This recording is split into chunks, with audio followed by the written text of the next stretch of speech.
Okay guys, it is the time for the $500 trading tips and we will be checking this out right here in this video. However, before I go fully into it, in case you are joining me for the first time, I welcome you all to Qora Digital Cash. And if you love the content you are getting from here, kindly give me a follow right now, like this video and share this video with friends and family. These are some of the assets I will be checking out. Everything I will be doing in this video is going to be based on my own personal analysis, trading tools, and the exact time frame I will be using. The performance also depends on when you are seeing this video. If you're not joining me live and direct, then you will have to have a recheck on the charts before you can follow up with the analysis. So quickly, let's go straight into what we have right here. So this is GainX 1200.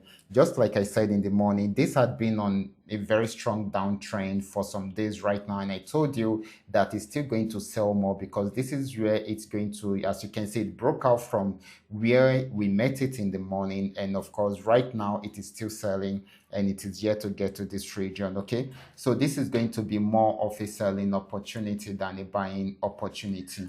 So next asset is going to be GainX 999. Let's check it out together.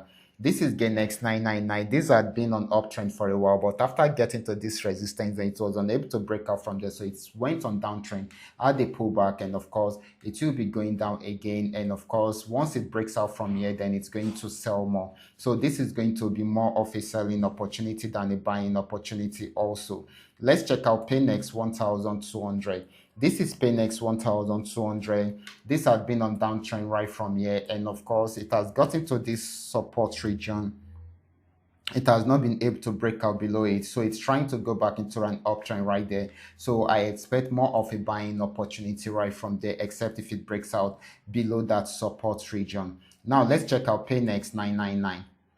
This is PayNext 999. PayNext 999 has been on uptrend right from this support zone, and of course broke out from this resistance zone, and it has gotten to a new resistance zone. If it should break out above it, it's going to buy more. If it does not, then it will go back on downtrend. Okay, so this is very, very important. So this is still more of a buying opportunity than a selling opportunity.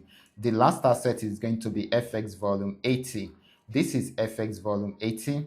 It had been on uptrend for a while, broke out from this resistance zone to buy more, and it is still buying. Okay, so if it should break out above the next resistance zone, which happened to be this, then definitely it's going to buy more. If it does not, it will switch back into a downtrend, and it should be targeting this region first. Okay, so this is still more of a buying opportunity until it is unable to break out above the resistance zone. These are all that we are able to come up with tonight. All you just need to do is just for you to understand every part of the analysis and apply them carefully whenever you are trading. For those of you who are here to perfect your trading skill, kindly go back to my channel, watch my training videos, practice very well on your demo account before you start trying them out on your real account. Okay, I will be stopping right here. Watch out for my next video. Until then, God bless.